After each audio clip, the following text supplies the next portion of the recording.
Welcome back, everyone, to Total Nonstop Impact Talk for Impact fans right here on the YouTube and the Twitch and wherever you get your podcast audio worldwide, baby. To my left, your right, Alicia joining me, and we got Bill back. How are you guys doing? Super. Thanks for asking. Pros. Oh. South Park for life up there. I love it. Well, I'm on a buzz after watching that clip I sent to the group chat earlier. Makes sense. I'm digging the purple, Jay, though.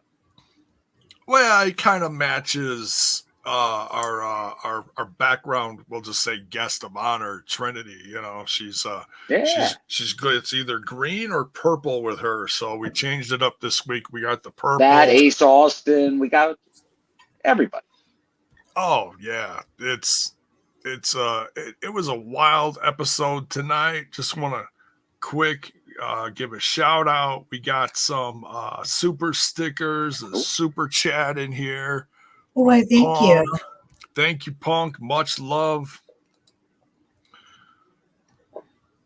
And also, we got, where'd it go? There it is. We got some bits from Rayline, always starting out the show with some bits. Much love, Rayline. Thank you so much. And to everyone else, thank you for joining us tonight. It's like I said, we got a crazy night of Impact stuff to talk about. But before we get into that, folks, want to remind you folks, and we'll get into a little housekeeping in a little bit. Smash that like button, smash that sub button, and ring that bell for notifications. If you're new, let us know where you're from, where you're listening from. Let us know. We love to know those kind of things. So, trying to, intake some more caffeine because obviously one ghost during the watch along wasn't enough. So, no, now we're down in some dew. So, here we go. I'm going to do my best to keep the eyelids toothpicked open. Lots happening. God, where the hell do we start? First of all, you know what? Let's. I hate to do this, but we got to talk about it. We'll start out on a bit of a somber note. We want to say rest in peace to superstar Billy Graham. Passed away last night. Most people heard about it this morning. Some people heard it. Was announced even on the live AEW Dynamite last night towards the end of the show. I talked a little bit about it on my podcast last night. Do you guys have anything you want to share about, anything, watching any of his matches? Were you guys a fan? I was a fan. Obviously, a little bit before my time for the most part. So I watched a lot of clips and videos later. But obviously, growing up in a VHS era and seeing a lot of the old matches, but he's obviously one of those guys that were just so flamboyant and kind of like with Jesse Ventura, kind of copying that as well, where they brought something a little different. So he definitely, over the years, there's different people that kind of changed wrestling in a way, and him just like his whole persona, that superstar persona, was definitely something that he brought in. Obviously, he's going to be. But I know here in the last couple of years, he was obviously in poor health, but that definitely sad to hear, but definitely a trailblazer. Yeah, he went through a lot the last, I'd say, on and off for like a decade. Whenever you hear something, unfortunately, it was something negative about his health, or he was going in for something with his kidneys or something. But hey, you look at it this way. He's at peace now. He's not hurting no more, and he's in a better place than any of us, Elisa, you got anything? A little before my time, unfortunately, but it is sad to lose another legend in the biz. Yeah, and he was ahead of his time. If you look at how how a lot of the wrestlers back in that era they weren't super mega like bodybuilders. So he brought a whole new chapter to wrestling where he got in the ring, and I mean, he looked like, it was someone a little more in our era. You look at someone like, like Big Papa Pump, something like that, where he had the peaks and everything. And it's like, whoa, what is up with this guy? Because most wrestlers back in that era looked like the Crusher, or tough guys. Yeah, tough guys. They carried the keg around, and they weren't flashy. They were just ass kickers, So he wore the shirts. He brought a whole new level of charisma with the Muhammad Ali rapping, almost, with the rhyming, similar to what Savage did as well. So but he was definitely one of those guys where everyone took a little piece of what he did and made it their own, from Hogan to Savage to all the way down.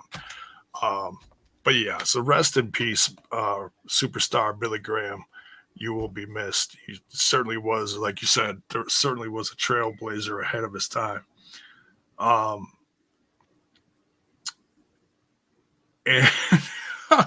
Mayor is cracking me up in the chat. So what the hell was I going to get into next? Oh yeah. Let's talk about some news, shall we?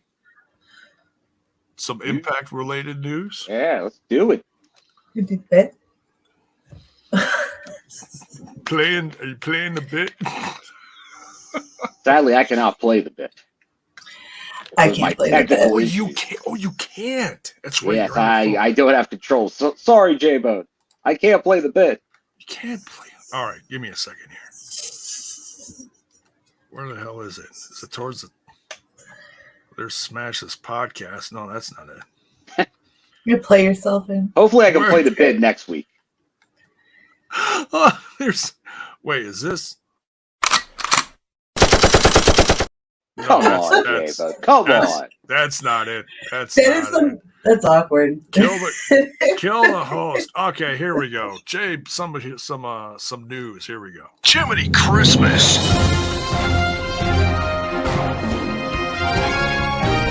And now it's the boat ski doing the J-Bones.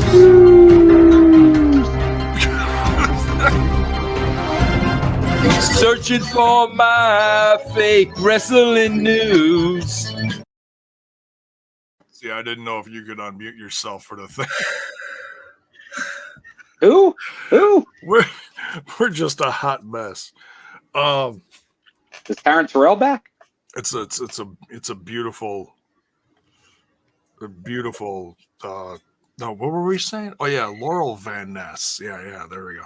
The hot mess, Laurel Van Ness. I was saying earlier how I never realized there was a ring to her name. Yeah. It only took how many years? Anyway, news. How about it? Let's get into it. There are some free agents out there. Now, some of you are going to look and say, you probably heard about some, J-Bone just shot himself. What? So some of you are going to be a little confused because you're going to think I'm going to say one thing because you probably read something yesterday, but that got debunked. No, I'm talking about something else. There are some free agents on the market, and I just want to get everyone's opinion, their professional podcasting opinion on their possible future. Some ties to the company. They might. So the Von Erichs, formerly of MLW, are now free agents, and they are moving. Something else that got confirmed, as far as I know, is that they are moving from Hawaii back to the Texas area. So Kevin and his sons, Marshall and Ross, thank you. They are coming back to the continental U.S. Makes it a lot easier to do shows. Yeah, absolutely. Instead of having to, fly them in. So I'm sure there's going to be some eyes on them. I think they only had a cup of coffee in the big time in the Impact Wrestling. That was almost they did. They were green then. They were just kids in the business when they came in all those years ago for Slammiversary. But MLW used them a lot, and they definitely got better. I'm a big fan of the Von Erichs. And I think the tag division could definitely use them, no doubt. So they would. Yes. I would definitely make a play for them. Yeah, I think they could help any company. I'd love it. I feel like Impact could work with, because they're not. I mean, they're great wrestlers. They're not the most charismatic guys. They got that old school feel to them still. Oh yeah. But there's still something genuinely really good and special about them. So I'd love to see them. And I'll tell you, man, if they go back to Texas again, if they have, for a while, they ran quite a few shows in Texas. Yeah. But if they're planning to go back there anytime, end of the year and the next year, the Von Erichs almost sell places out. So like MLW is really capitalizing. Oh, it's gotta happen. It's gotta happen, but we'll see, Von Erich country. We don't know if someone else is gonna, scoop them up first, like maybe a Vinnie Mac or a Tony Khan. We'll see. The future's wide open. The wrestling business is crazy right now. Yeah, it wouldn't shock me, honestly, if New Japan. Yeah, you never know. For the Strong brand, I think they could do a lot of the Strong brand. This is true. Yeah, the States brand of New Japan. Yeah. Well, they spent a lot of time in Noah, as far as I know. So, but yeah, in the chat, let us know. Would you like to see the Von Erichs join Impact Wrestling? Let us know. And before we get to the next thing here, I want to say thank you to Ronan Blue. True story. My mom saw Superstar buying meds at Target Pharmacy in Phoenix a couple of years ago. Rest in peace, Billy Graham. Well, there's a bit of real life for you. Instead of seeing them all, cool at a show or something like that, you see them at your local Walmart or whatever, and just taking care of themselves. So yeah, cool, very cool. And thank you, Ronan Blue, for the $4.99 super chat. Much love. And let's see. Well, and let us know in the chat, just like Ronan did there, if you had maybe a random encounter with a wrestler at some point in your life. Let us know. Yeah, did you just happen to run into somebody? Because sometimes that might be, I would imagine, more memorable than almost anything else. If you're just like, oh, by happenstance running into somebody. Like when me and Dave were down in Florida, and we're like, oh, we're going to see the Phillies in Clearwater, but it's like Hulk Hogan's got a new restaurant. Let's fly by, and we're like, maybe he shows up. We're thinking, but you don't think he actually will. We're sitting there. He drives up. There's the Hulkster. Him and Bischoff just stroll on in. That's cool.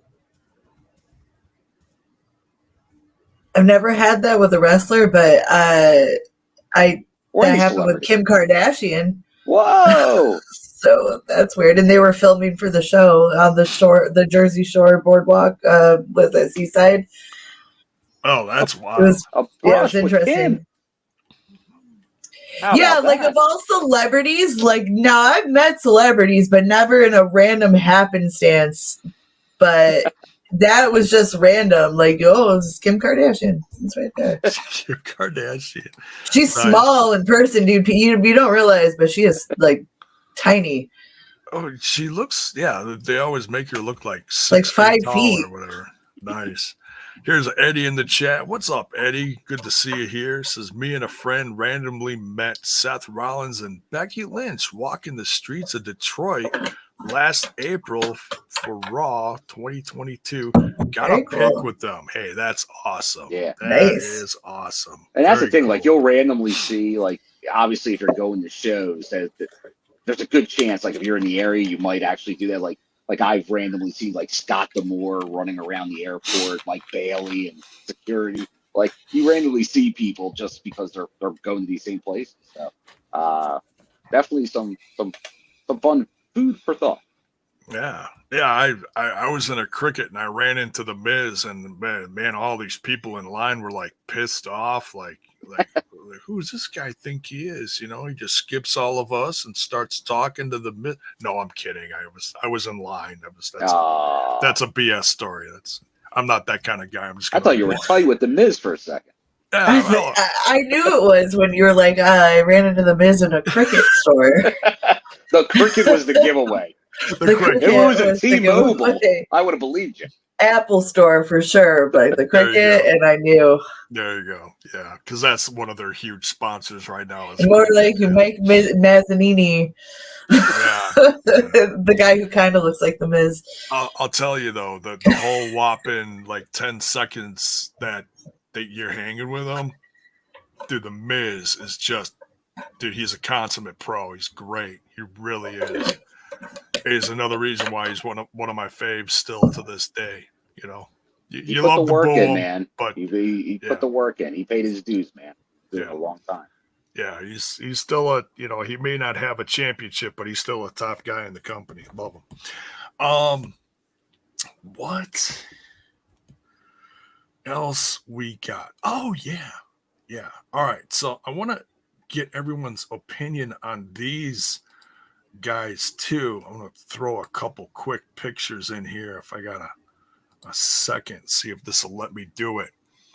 There is word that there is a new group coming to Impact Wrestling. Got announced for a tag match against one of our favorites, the Bullet Club, the Ace and Bay Connection, or whatever they're calling them. The ABC. Easiest We're 1, gonna 2, sweet. 1, 2, soon. Yeah, don't wake her up. She'll start singing that. She's sawing logs over there. So it got announced that Subculture is going to be joining Impact Wrestling at Under Siege. So now what's really interesting about these guys Mark Andrews. It's the skateboard guy, the Bart Simpson skateboard guy from England. Yeah, Mandrews. Yes, Mandrews. Yes, yeah. Mandrews and Flash Rockstar Spud's old boy. And Luna. So they were part of NXT UK, and they still had the Subculture stable name, and they still have it now. So I don't know who owns it, but they're still using it. So that's very interesting. Yeah, maybe they didn't do trademarks for some of the UK stuff. Well, international stuff is different. Again, just one example. Oh, excuse me. Look at like what Blacksmith is doing. You know, if WWE doesn't have a trademark internationally for, say, Bret the Hitman Hart, and they only got it in the States, Blacksmith can swoop in and do Bret the Hitman Hart shirt or a Shawn Michaels shirt, and he can get the trademark for the UK for where he's at. So it's just, that's an example of, you know, internationally trademarks are all over the place. So who knows who has it, but they're using it. And obviously there is no more NXT UK. So I'm guessing they fell by the wayside. Mm-hmm. But so they're using it, and they're going around the UK, and they're going to be coming here And well, not here, UK but presence on this show coming to yeah, the and other London. yeah, and there's actually a promo that they played on social media and on impactwrestling.com. You can go check that out in one of the articles. It's pretty cool that they actually have this. It's like an entrance video in a sense. And they when you've got something like that, that's something special. That I got a feeling they might be sticking around and it might not be a one-off. That's cool. It's Need just more a feeling. tag teams. I don't want to spread fake news, but I got a feeling. So I'm just gonna go on that. I'm hoping they stick around because it feels like if they got that big of a presence, especially internationally, maybe not so much in the States, but internationally, and then it'll kick in here once people really start to, get the vibe of them. Yeah. But I know Impact fans love Mandrews because he was with them a handful of years ago. I think someone said in my chat last night, 2014 to 2017. Yeah, sounds right. Because I remember hanging around with Mandrews down in Florida. Yeah, and that was before they the old started. Ale House. That was before they started touring again, right? Yeah. So that was when they were still in Florida. So he was down near the end of that Florida run. Right. So, and then now I'm not familiar with Luna. I'd have to, check up on, what she's like as a wrestler. If she's a wrestler, if she's just a valet, I'm not sure. I don't want to assume anything, but I know Flash Morgan Webster does have quite the following, especially internationally. So, I'm a fan of him too. I remember he would show up on some of the Mania Week shows, some of the indie shows going on for the more international flair. So I think people will like him as well. He's got a good persona. Yeah, and he had kind of an interesting steampunk kind of gimmick going on too, didn't he? Yeah. So is that now still? I haven't seen it recently. I didn't really watch the UK, the NXT UK stuff. So I don't know if he changed it that much, but from what I remember of him, I have a feeling he went away for a bit and then he came back from injury or something like that. I thought I heard. Maybe I could be wrong, but when I first was watching NXT UK and saw him, I was like, wow, this guy's he's a different kind of cat, it's definitely. But yeah, we'll see what happens when they show up in London, Ontario for Under Siege. Are you going, Bill? Yes, I will be there. He's going to be front row. You heard it here. I will not be in Australia. You're Which did not go on sale last. That will not be in Australia. He is not going to Wagga Wagga.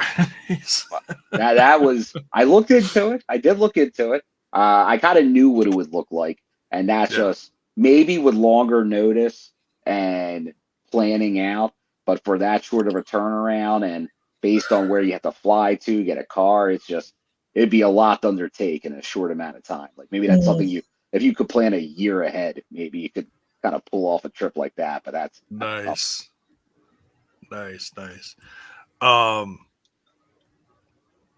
T. Hughes here says he left when they announced the Cruiserweight Challenge. Was he part of that? You know what? He probably was back then. Yeah. Gosh, I'm trying to remember. The first one, because that's years ago now. Yeah. Yeah, that probably is. Wow. There were some close. big names attached to that, too. At the time, it was, Cedric Alexander, Ibushi, Saber. Zack Sabre Jr. Yeah. So interesting. TJP. So yeah, all sorts of names. Yeah, he might have been part of that. If not for the main tournament, I know they had a string of them for backups too that they announced. So, but anyways, and Mark Andrews will always be the wrestler that brought the skateboard. The skateboard. Yeah, I don't remember his whole gimmick. I'm just going to believe you and nod my head. But yeah, very excited for that. Let's go over the updated Under Siege card for Friday, May 26th. That's next Friday, Bill. Oh my goodness. It's here. It is almost here. All right. So we've got, so we just talked about the Subculture versus ABC for the Impact World Tag Team Championships. We've got the Design versus Sami Callihan, Rich Swann, and a mystery partner. Who is this mystery partner, guys? Put it in the chat. Who do you think is going to show up? I know there's some popular names out there, but it's been a week, so let's see who says what out there. And we'll get more into that amongst our own discussion later. Trey Miguel defending his X Division Championship against Chris Sabin. That's gonna burn the house down. Let me tell you, can't wait for that 9 times. 9 times. Oh my god. Can you dig it? Oh no, wait, no, that's someone else. Kenny King versus Nick Aldis, and apparently they've never faced each other before, so that's kind of cool. Number one, because I could have sworn they would have faced each other back when Nick was Magnus, back then. Yeah, although Kenny was really X Division focused and really Nick or Magnus back then was not. That was during pretty much the main event Mafia title run and stuff. So that's true. So yeah, probably just didn't happen. Although Impact even back then was always good about mixing up matches. So probably not 1-on-1. Maybe they had maybe some type of tag matches. All right. So, but yeah, excited for that one. We got a number one contenders match. This one's going to be a crazy hot mess. I can't wait to see this. Moose versus Eddie Edwards versus Jonathan Gresham versus Yuya Uemura versus Alex Shelley versus Frankie Kazarian. That one can go God knows how many different ways. Giselle Shaw has officially accepted the open challenge for Trinity at this event. So Giselle versus Trinity. Very cool. Through her proxy. Jay, Jay. Poor Jay. No, that was fun. Knockouts World Championship on the line. Deonna Purrazzo defending against Jordan Grace. With the stipulation. Its stipulation here says if Jordan doesn't win, she can never challenge again during Deonna Purrazzo's reign. So this is Jordan's last chance. And last but certainly not least, Macklin defending the Impact World Championship. No DQ versus PCO. Oof. Man, PCO had a rough night tonight. We'll get into that in the late. If he can make it, J-Bone. Yeah, he's going to have to unbury him underneath all those bricks of whatever that was. Cinder block, man. Classic. Man. So that's about it for news. Did you have anything? Because we hadn't seen you in over a week. Obviously we got a lot of news. There was the whole Australia thing we just talked about briefly, but those went on sale. I think they're moving pretty good. I know Conrad announced the day after, I believe, the TV tapings, I guess it's a podcast type event, but with Scott D'Amore. So that got announced today. So there's some news. And there was, let me try to find the exact one. And Impact is now been added on another streaming platform, where some of the like on demand with some of the Impact in 60 and some of the classic stuff. but then the show, but not like live later. I was trying to find the name of it. I saw that announced the other day. And I saw the former pre-Dr. Ross was the guy giving Anthem comment. Dr. Ariel was giving comment. So, Nice. Another platform. As many platforms as possible. That's what we want to see.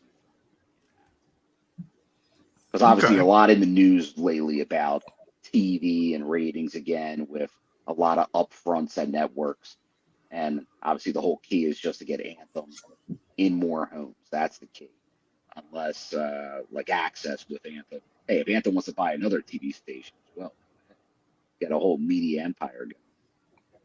Oh yeah, and that's what they're doing. They're all about this, but I mean, not I know we love to say wrestling, but they're all about the sports entertainment. They got wrestling, they got some MMA stuff, they got all sorts of stuff going. And you look at it, that's obviously what the WWE did. Like you have to merge with the UFC, so that's kind of where these things are going. Yeah. So let's go. So, all right. So, but speaking about getting, having a rough night, PCO. There's someone else who had a bit of a rough night in Chicago, and we've got part 3. Okay. We got part 3 of my adventures in Chicago. Windy City Bone. The Windy City Bone. So, and we actually have a bit of a part 4 here as well. Make sure I turn up the volume. Bonus. We get a little bonus tonight. We get a little bonus. What is this? Empanada Eddie. What is Empanada Eddie? Who is this in there? I'm here to narrate the review at the restaurant there. That's what I'm here to do. So let's go ahead and play the clip. Oh, okay. All right. Empanada Eddie. All right. Sounds good. All right. That voice sounds oddly familiar, guys. But okay, we'll play. Is it Sammy Callahan? No, it's not Sammy Callahan. Empanada freaking Eddie. Play the goddamn clip. Play the clip. Come on.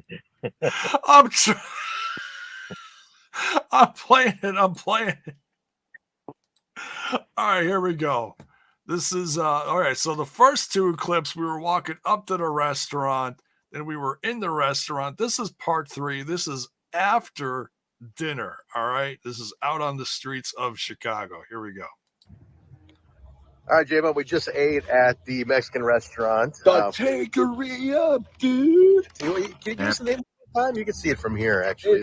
It's Taqueria Nuevo Politician. I didn't know we were in there. I didn't see any politicians. I was a little disappointed. 3 margaritas deep, by the way. Okay. So, all right, restaurant review, Jay. What do we got? Really good. But I wanted a little more cheese on the beans. It had like 3 pieces. It was like an X, but it was okay. There was like a side salad. I skipped the side I just want to reiterate here. Pause this for a second. Pause this, please. All right. I want to reiterate here. This is 3 margaritas deep. Okay, 3 margaritas, along with empanadas, chips, salsa, and a lot of hot sauce. But go ahead. Lot of and what was that? The quesadillas? 3 of them. Quesadilla. See with the pronounced L's. Quesadilla. Go ahead. Quesadillas. All right, here we go. Very, very cold. No, it's definitely not a friend of yours. Right. Anyway, how about this, J-Bone? For the people at home here, do you want to take a shot at what Taqueria, well, as you call it, Taqueria Nuevo Politician translates to? Yeah. It's, 3 margaritas. It's new.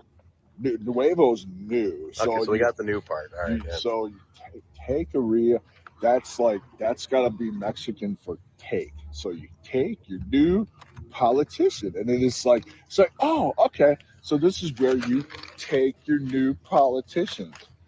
This is like so like the mayor gets nominated, and he becomes the dude, the mayor dude, and he comes here and says, "Hi, I'd like 3 quesadillas." 3 margaritas, by the way. I just put it out there, everybody. Just so you know what this babbling is about. Strawberry. My God.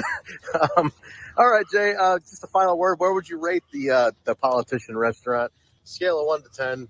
Where do you put the Politician? It was I'd say 4.5 burritos out of 5, bro. 4.5 out of 5 burrito. You did not have a burrito, but okay. No, but you did, and it was huge. Sorry. Jesus Christ. All right, Jay, why don't you say goodbye, everybody? Good night. Good night. All right, so that's 3 strawberry margaritas deep. Like I said, a lot of dillas. He ate it really quick too. I'll put that out there. Jay, you probably ate that within like 8 minutes. That's how quick you ate everything. Yeah, well, we got there late. And we had to quick order. They were not happy. They were not happy because they weren't happy with you because you came in all bubbly and bouncy and calling it a politician's restaurant. They're like, "Yeah, I'm here to have a dilla, and then you got any of those chips?" And she's like, "Look, we closed in 3 minutes." And the guy, I'll just get my order in, and then he orders a margarita. That's the best part, a margarita, and then 2 more margaritas follow this margarita. They're already closed at this point. Remember, they have closed the restaurant, and he keeps ordering margaritas. But the lady's too nice to tell him, "We're closed. We're not making anything else." But he's kind of like Homer Simpson-y, kind of happy-go-lucky, and like, "Oh, hey, but I just really want a margarita." Kind of like that scene in Tommy Boy when he's like, wants the chicken wings, and she's like, "Our fryers up," and he's like, "I really like some wings," and she's like, he's like, "Look at me, I'm Tommy, and I'm an idiot," and all that shit. And then she's like, "I'll turn on the fucking fryer," and like, that's what it was. That's exactly what happened. That's exactly how it happened. He's like, "Can I have a margarita?" She's like, "Well, I can." He gives him the first one. He's like, "Can I have a refill?" And she's like, "Our machine's off." He's like, "I really having a great night. It's a weekend. I really would love a margarita right now. It'd be awesome. I'm here with my friends." He's giving her like a life story. He's like, I lived in Mexico for a month in a foreign exchange program. I was like, what is going on here, Jay? She doesn't give a shit about any of this.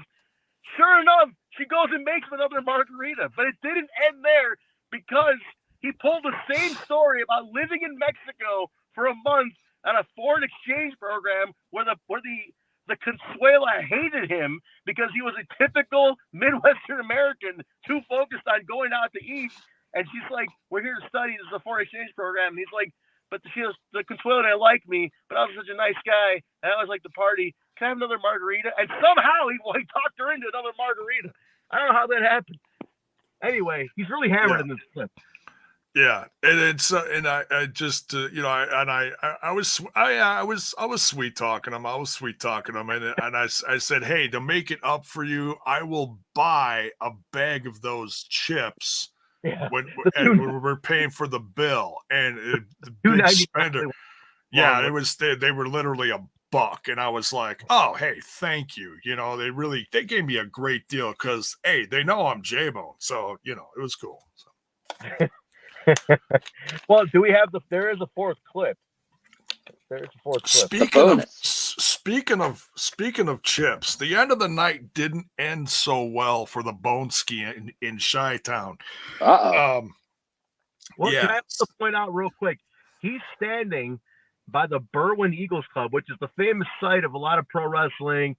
Shimmer was born in that building, so just letting you guys know that's the building where a lot of wrestling originated. Is he's in the parking lot of that building. He doesn't have he's not standing in front of the politician because they've already given him a dirty look and got us out of there. But they pretty much sweat. They chased us out with the mop and the broom and everything. So yeah, we skedaddled out of there, as they say. On top of that, though, guys, when you're like the last one in a restaurant, right? And they're like, "Hey, okay, we'll give you your drink or your last." You don't like take your time and eat it. J-Bone's like Super Bowl Sunday over here. Like it's halftime and he's enjoying every little sip. You know that little slurping thing when you're at the end of a drink and you slurp that one last drop and you're like, and just keep going around the fucking drink. That's exactly what was going on.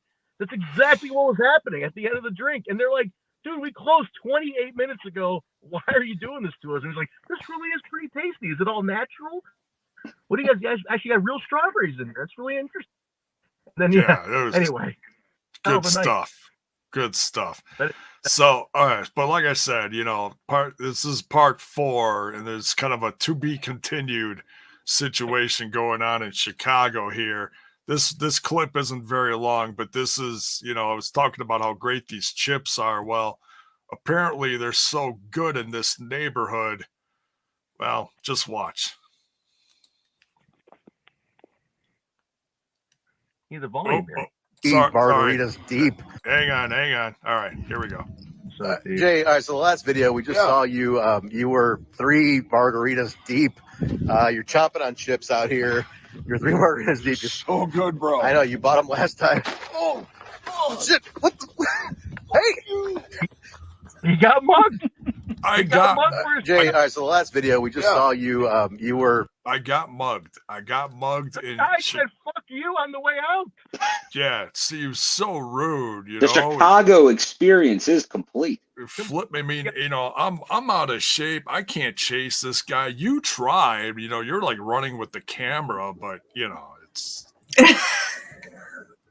What's sad is, we were talking like a half an hour later, and I could have sworn I saw some dude just sitting around the neighborhood eating chips. I wonder if it was the same guy. I think it was the same guy. You want to play it again just for context? Watch the reaction when he gets kicked in the nads. This is kind of funny. I wish you played in slow motion. Yeah, and listen to the guy scream "F you." It's horrible. All right, check this out. Jay, all right, so the last video we just saw you, you were 3 margaritas deep. You're chomping on chips out here. You're 3 margaritas deep. You're so good, bro. I know, you bought them last time. Oh shit. What the? Hey! Jay, all right, so the last... I mean, it's so rude. I just it was having... When you want chips, you want chips. That was such a good time in Chicago, and then this happens. I'm like, I don't know if I'm going to come back for the, what's it called? Oh, Chicago. Talk about Chicago heat.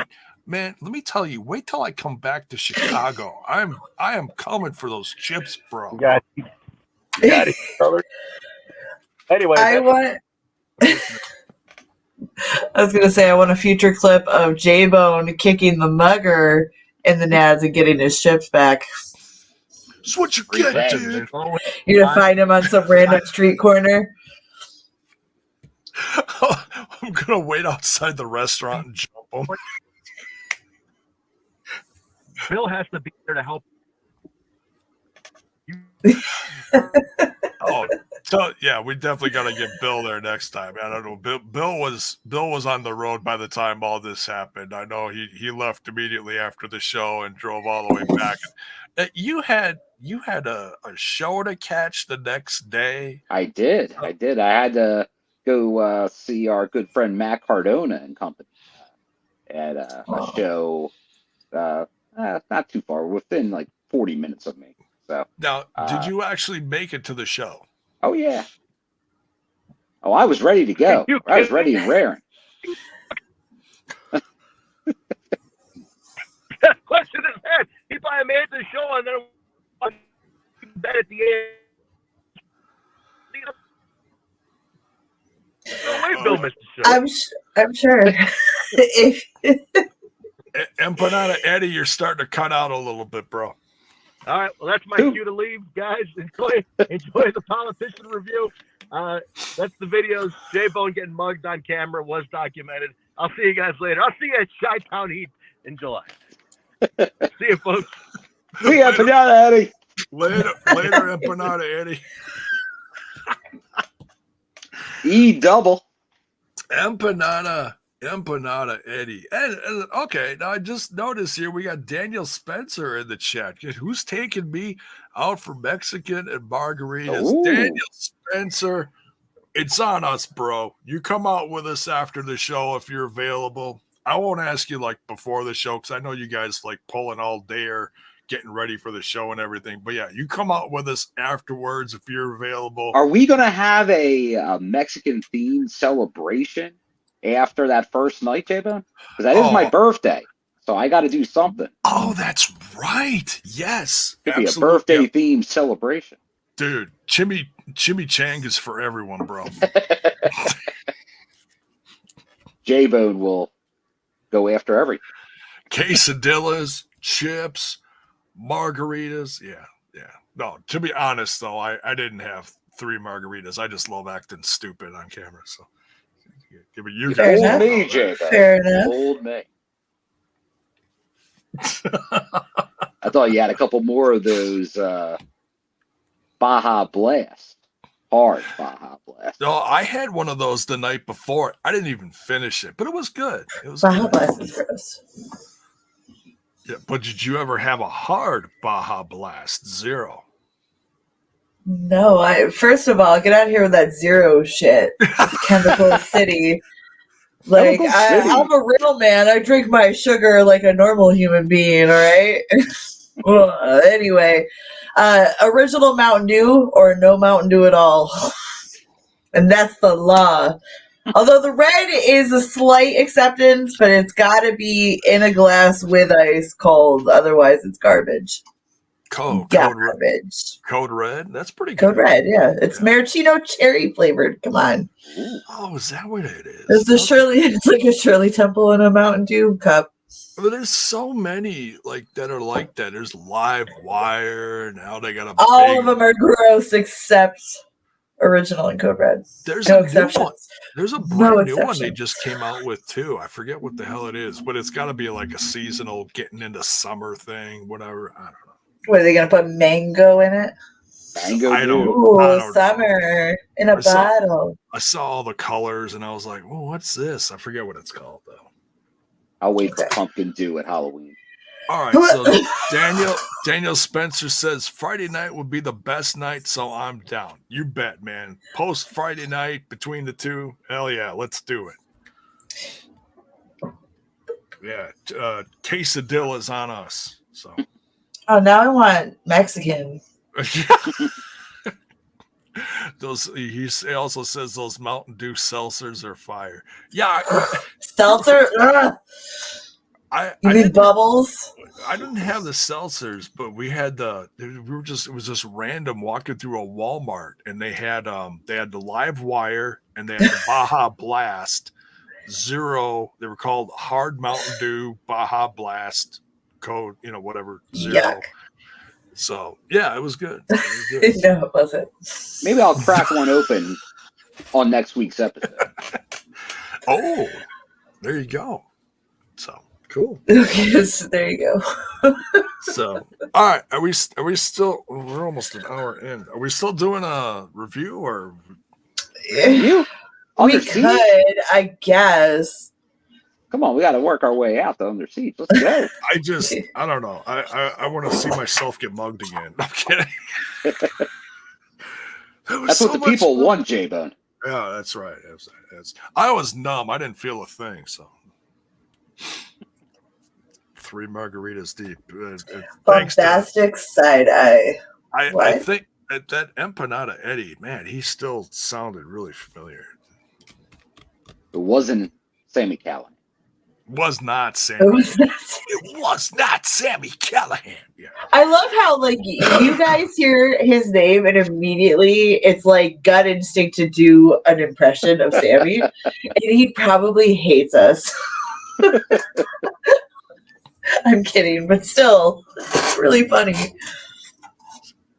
The best part of that whole thing with interacting with him after the second night of tapings was if you go to Trent Zuberi's Instagram, he's got him in like a chicken wing, almost like a headlock, and Callahan is just side eyeing him. It's like the cover of Tommy Boy. Completely no selling him. And yeah, really, dude, and it's just hilarious. Trent's like, I got you. We're best friends. Yeah. Best friends with Sammy Callahan. Totally. Hell yeah. So, all right. let's talk some Mountain Dew. No, let's talk some Jesus. What's in this thing? I don't know. It's say all the words. It's all. What are words even? It's all PTSD flashbacks from Chicago. All right, so the Iceman intel from this evening is talking about the attack on Santino Marella and that Dirty Dango or deputy detective, whatever the hell you want to call him. Dango is going Dirty do. He's the dirtiest. Dango is going to reveal who he thinks he's got this solved. He's going to tell you who attacked. Oh, excuse me, Santino Marella. And we got opening the show here. We got Trey Miguel versus Laredo Kid. This was a surprise. I did not know this one was happening. It was great to see Laredo Kid back. We had a blast seeing him last year in Chicago. Go ahead, Bill. But the surprise was, J-Bone, we went through all that news, and we didn't even talk about the news that I believe Laredo Kid broke himself that technically him and Black Taurus are currently free agents. Oh. Yeah, but then I heard he already debunked it. He put it out there. He put it out there, but then I didn't see any of the content. But people were talking about it last night on my show too. They're like, "Oh yeah, by the way, blah blah blah blah blah, free agents." And then people were jumping in the chat saying, "No, it's not true. It's already been, debunked. Whatever." It was like, "Oh, well, okay, whatever. Then it's not true." So yeah. Well, look, whatever the deal is, they're primarily working for AAA. That's like their home. Yeah, so if there's the partnership with Impact. So if there's anything going on, maybe it's visa issues, just getting another visa going. Because I know like a few years ago, there was someone who took care of a ton of visas for several luchadors from Mexico. It was like 50 of them or something, which I believe included Laredo Kid and Black Taurus. So, I think we'll see them. I think they have a pretty good relationship. So, okay, yeah. Justin says here he clarified that they're available for other promotions, but they're still loyal to Impact and AAA. Okay. Word up. So, word? What? Word up. What word? All right. Yeah, it makes sense. Good for them. Yeah, you got to be careful with the term free agent because they still were tagging Impact. They just tagged every promotion. Right. And it gives them a greater opportunity to get out there and make more money, So, but yeah, obviously AAA and Impact Wrestling are going to have priority over said dates in the future. There you go. Yeah. So yeah, hey, good for them. Good for them. Especially after the long road Laredo had with the injury. So but he gave Trey one heck of a match to start off the show. I see people in the chat trying to figure out who Empanada Eddie was. Courtney thinks it was Trent. Kind of did sound like Trent. No. Said I don't know. Empanada Eddie is his own thing. Could, but then again, how the hell did this guy get the link to our show? That's the biggest mystery. Oh, the dark net, J-Bone, the dark net. Yeah, it's like who took my chips? Who attacked me for my chips? Maybe it was the same guy. The mysteries. Oh my God. The mysteries of the world. But I'll tell you who we're not going to get to investigate it. We're not going to get Dirty Dango to investigate it. He's the best. That's for damn sure. No, man. We'll get into it later. All right. So Trey Miguel versus. Get weird, J-Bone. I created weird. Trey Miguel versus Laredo Kid. Lot of fun. Trey Miguel cheats to win though. Unmasks Laredo Kid. Just it's the dirtiest. What's that, Alicia? It's the low blow. It's the equivalent of a low blow. It is. Like the worst thing you can do. For a legendary luchador like Laredo Kid, yeah, it is absolutely the equivalent of a low blow. It's horrible. My notes here say Trey unmasked Laredo for the winning roll-up, followed up with a shit-talking wine-ass promo. Saban spares us all 9 times. 9 times. 9 times. No. Hail Saban. Wait. Oh, I learned what this means today. Yeah, that's right. You know where Detroit is now. Dude, I'm not a die. Well, I do, but I also know that the hand thing is a mitten. Is that not the most adorable fucking thing you've ever heard? Mitten hands, that's Detroit. So Motor City.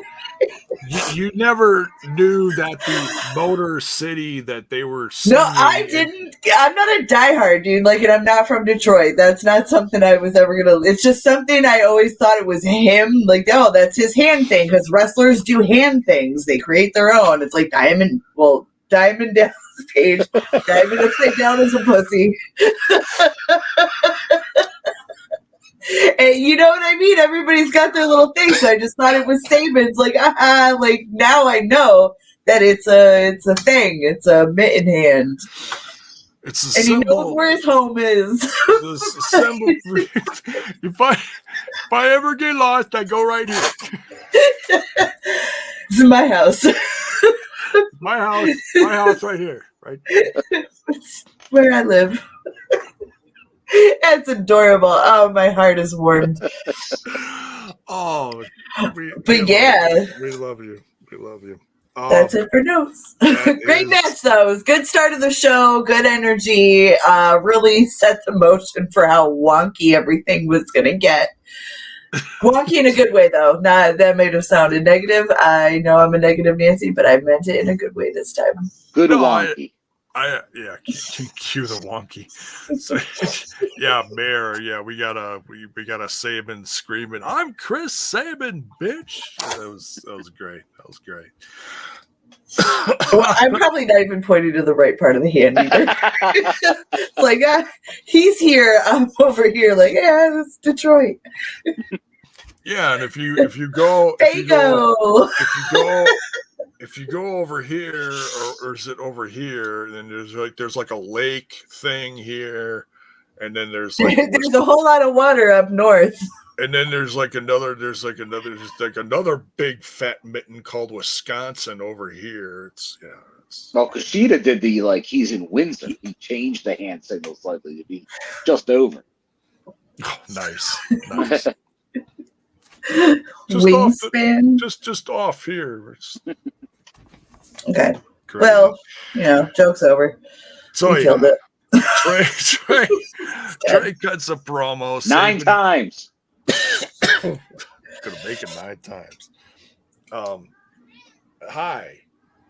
9 times. You like the 9 times, don't you? Yes, you do. You little shit muffin. So yeah. So that's how we get Saban versus Trey. Ouch. Come here, little fucker. Damn cat. Oh, gotta love her.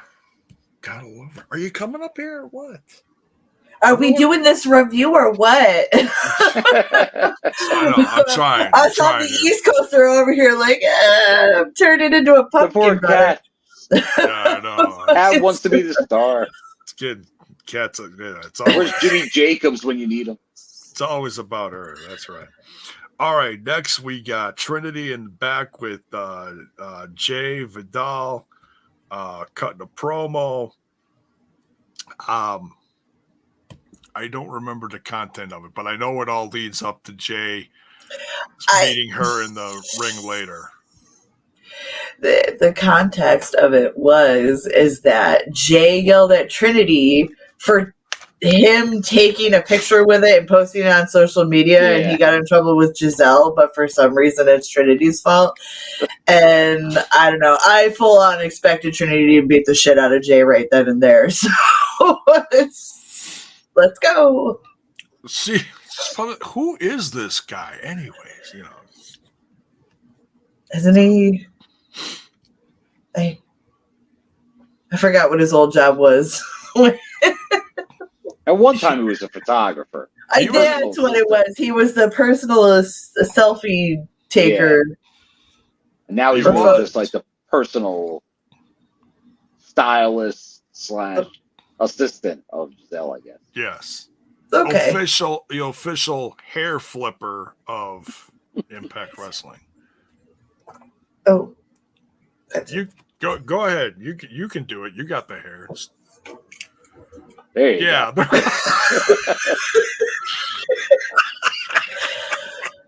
That little mermaid enough?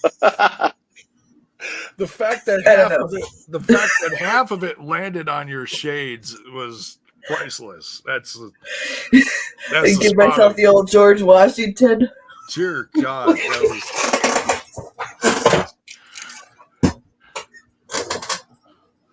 the what? Oh no, what is she doing? It's not gonna do it. My hair's not wet in the pool, so I can't flip it back the same way. I was gonna do the old George Washington hair flip. There you go. Cool girl. Yeah, like Anna says, it's a cat review. Yeah, there you go. All right, so next we got Sami Callihan sitting down with Rich Swann for an interview. And love this segment. Yeah, this was nice. This was like Twins. This gave me Twins vibes. If you know what I'm talking about, it's that Danny DeVito, Arnold Schwarzenegger movie. Where it's like total opposites, but they're twin brothers. It's like one of those crazy movies. I don't know. I got a good feeling about wherever this is fucking going. It's a different side to Sami Callihan. Yeah, I never saw this coming. For fans like us, we know their past, but for newer fans that don't understand the history that goes way back in the indies for Sami and Rich first coming up in the wrestling, it was great to see this. You know, it was short but sweet, and you get a brief, history lesson. So, any guesses who this third member is? Jay Christ.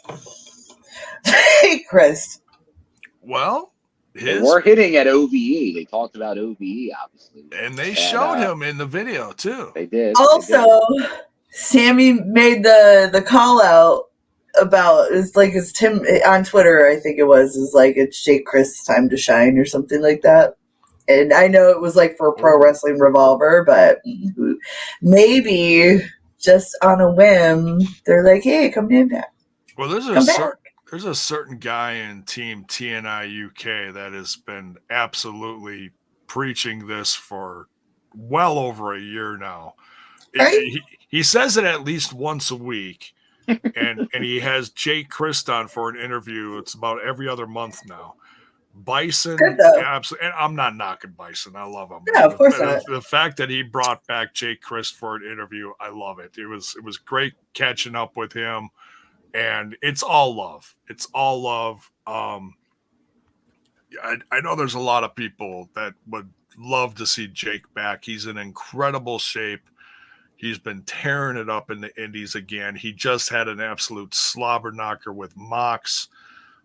For those of you who missed it, including myself, go check out Pro Wrestling Revolver on Fight TV. Order it. It's only like, $10 or whatever it is for the show, or it's free if you do the monthly $7.99 thing for Fight Plus, and you get an absolute crap ton of content from wrestling to MMA to boxing.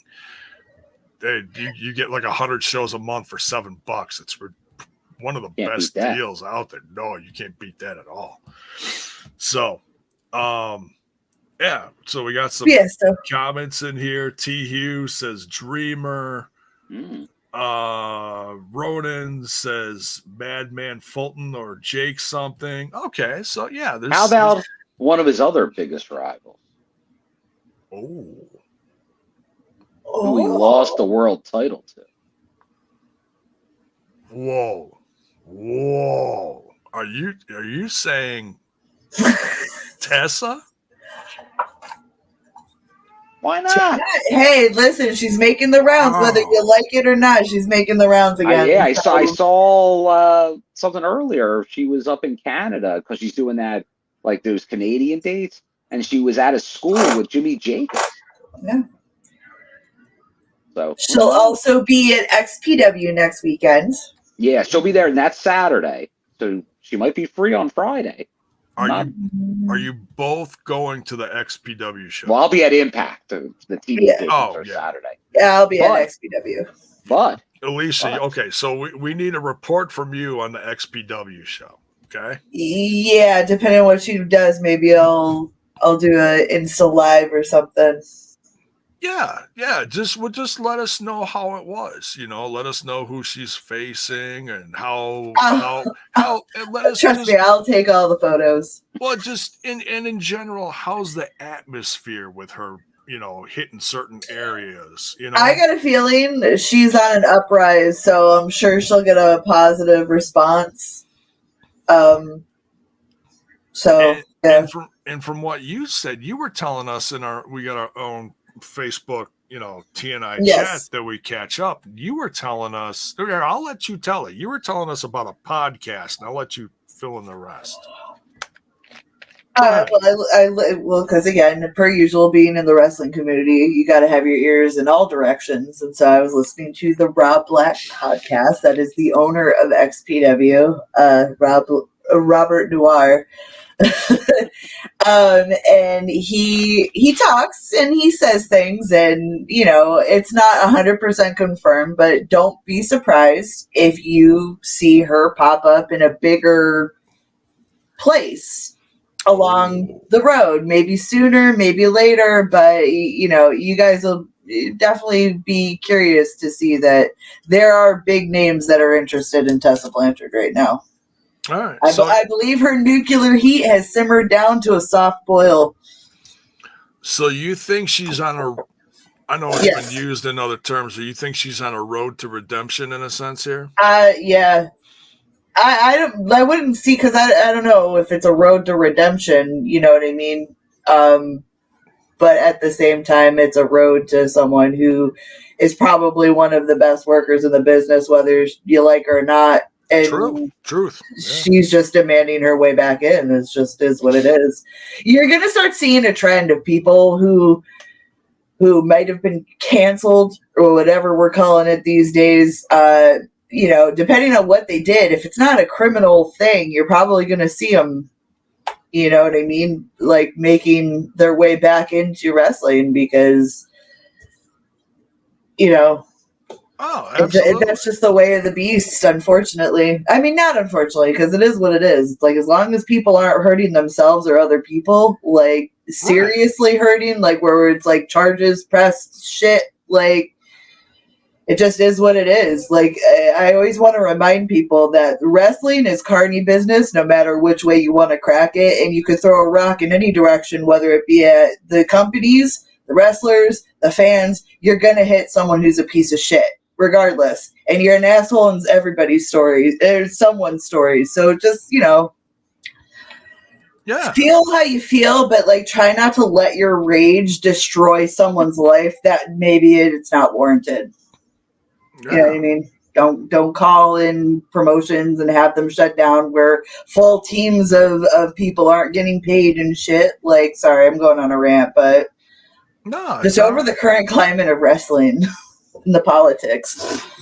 And this is interesting. Someone in the chat said, go look at Jimmy Jacobs' Instagram Instagram, and it's pictures of him at Yeah, a so I was school saying, yeah. doing like a reading thing with Tessa Blanchard and a few other looks like wrestlers. Says I had an amazing time this past weekend on tour for CWE Canada in Yorktown. I'm assuming SK is Saskatchewan, I'm guessing. We stopped by Yorkdale Central School and read to the first graders. This was the same school where I spoke to the students during an assembly back in 2015. The final picture, some things change, some don't. Well, the current pictures, it looks like, is he's with Tessa Blanchard here. Mm-hmm. Very interesting.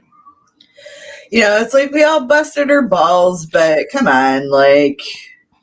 No, I'm a firm believer everyone deserves a second chance. Yeah. I say that about, and that covers the whole spectrum, not just wrestling, in general, in life.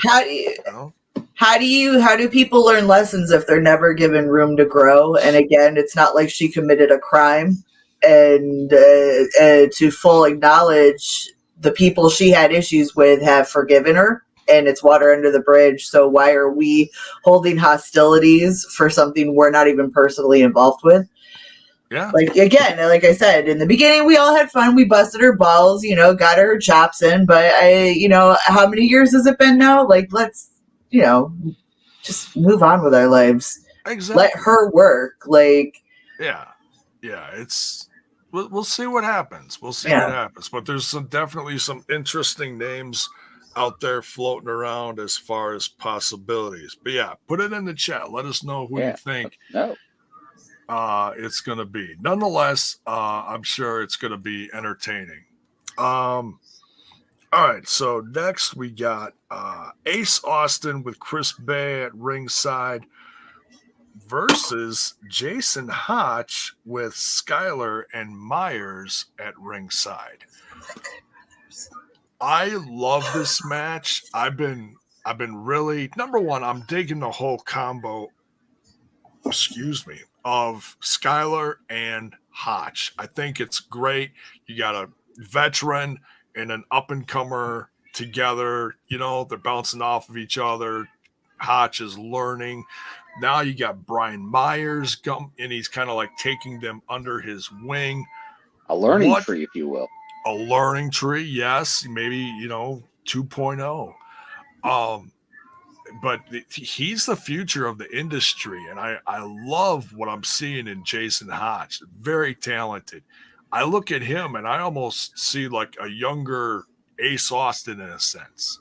I don't know, like time-wise, what we're looking at here as far as experience in the ring and years on the road and such, but they mirror each other a lot in this match, and from what I see. What did you guys think of Jason Hotch versus Ace Austin?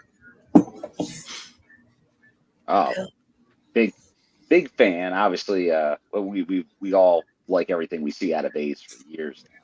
But I remember seeing Jason Hotch's first match in Impact, and he was coming off. I'm like, you killed it, man.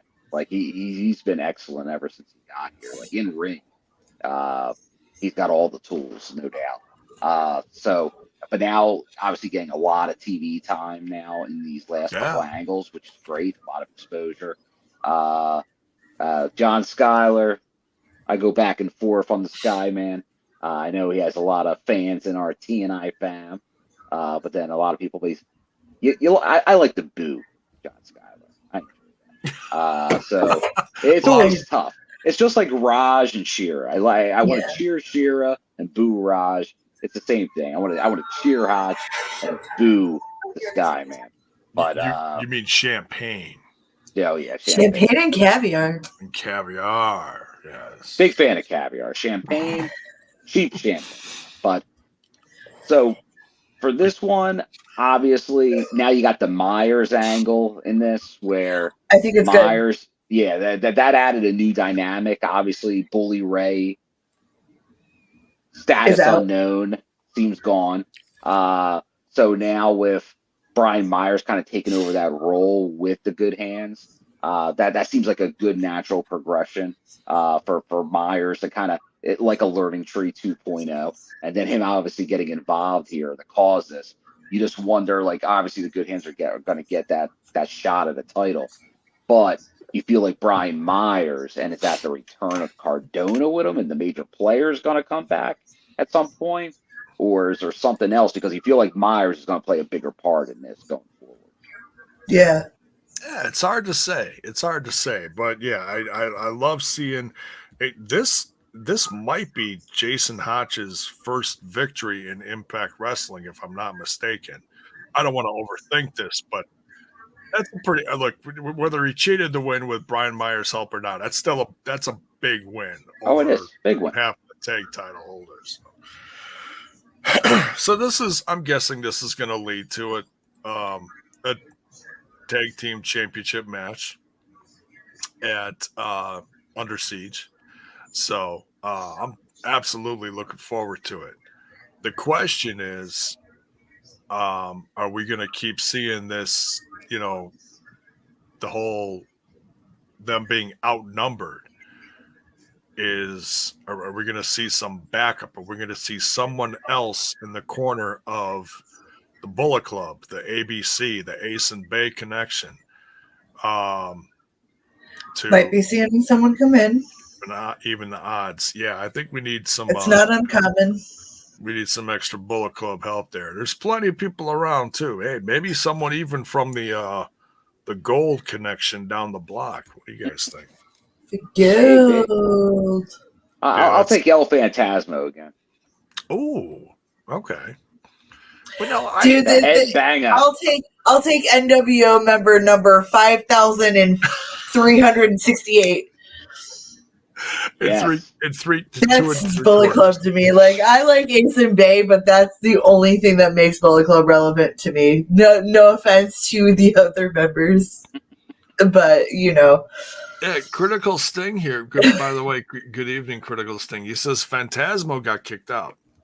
Oh, good. Okay. Anyway. Oh, and I take it back. I like the muffin ass chick in Tokyo, who's part of the Tokyo Pimps chapter of the Bullet Club.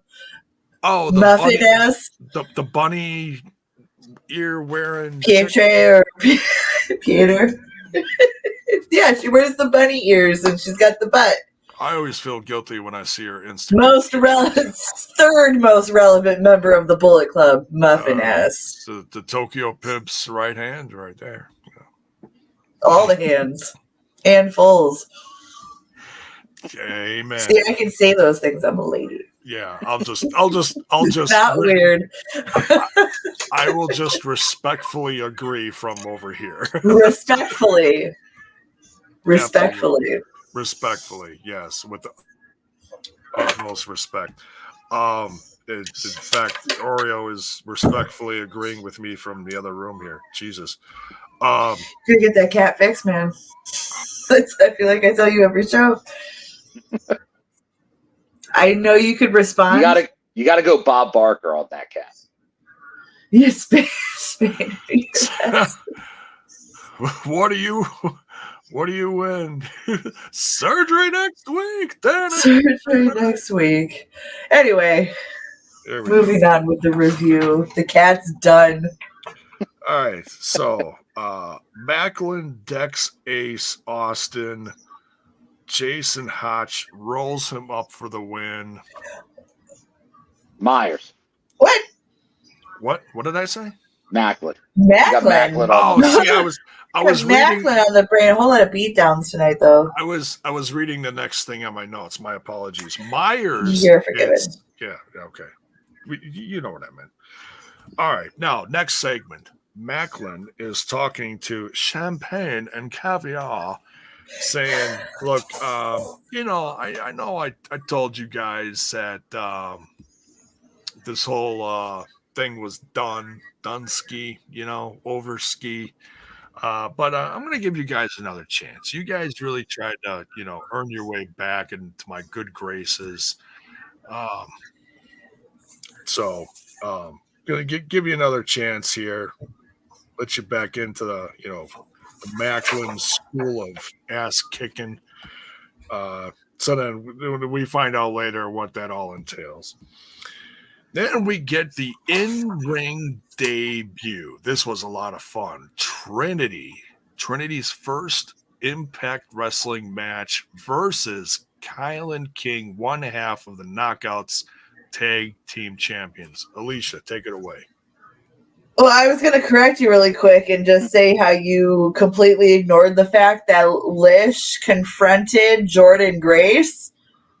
Oh, I forgot. Setting up a little potential, I don't know. Anyway, yes, but this Trinity versus KiLynn was good, very good. And this is the first of many instances I think we're going to see how much the WWE held back Trinity.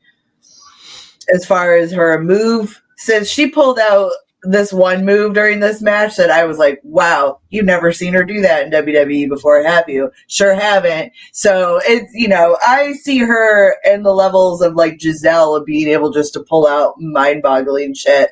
Lady Frost was doing crazy shit too before she hightailed. Yeah, the athleticism is absolutely there. I mean, you look at it, and they went out with someone that's not very popular in our in our chats. They were out with Tyrus. They were doing the dancing thing and stuff. But the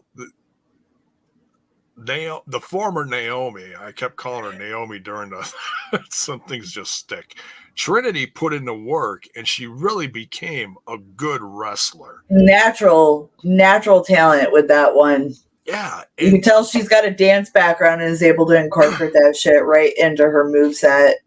Right. And she's still doing the sliding knee thing. And I swear, every time she does that, it hurts me to... It's like, my knee just popped thinking about it. My God, yeah.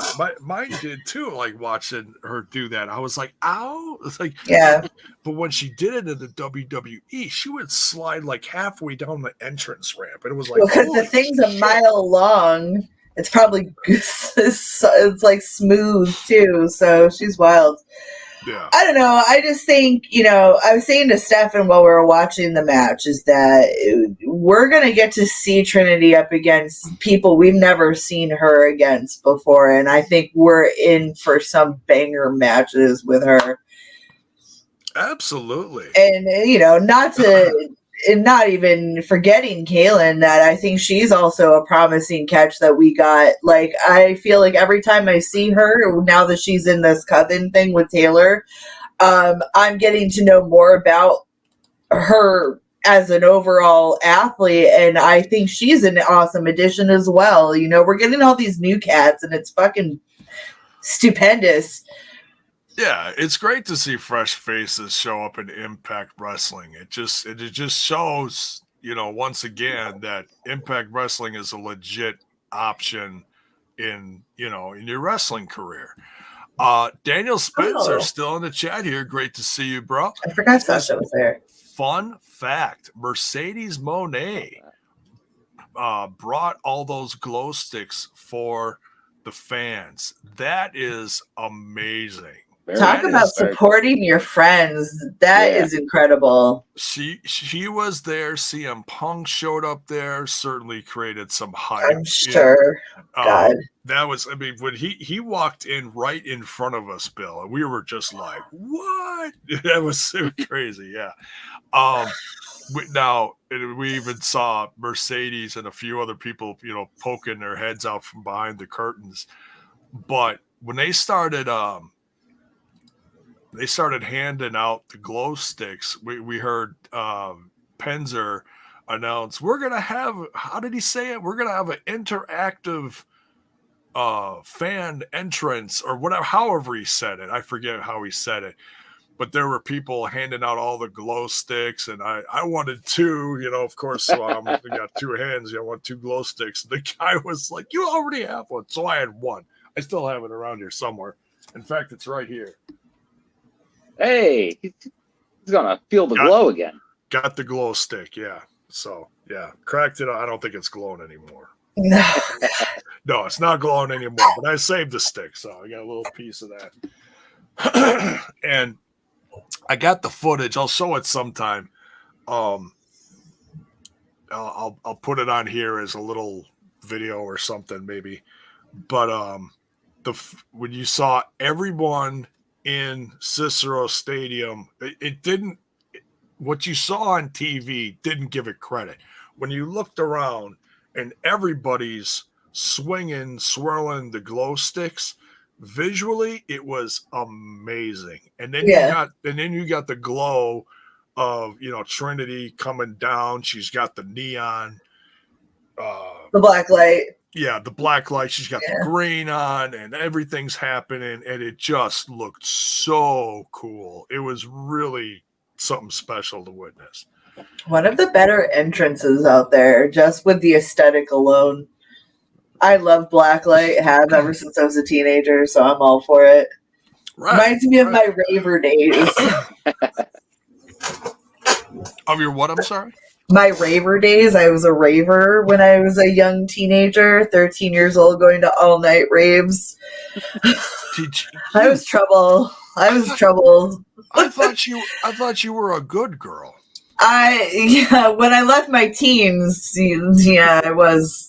But, when you do everything young, you just get bored and it's like, okay, well, been there, done that, got a couple t-shirts.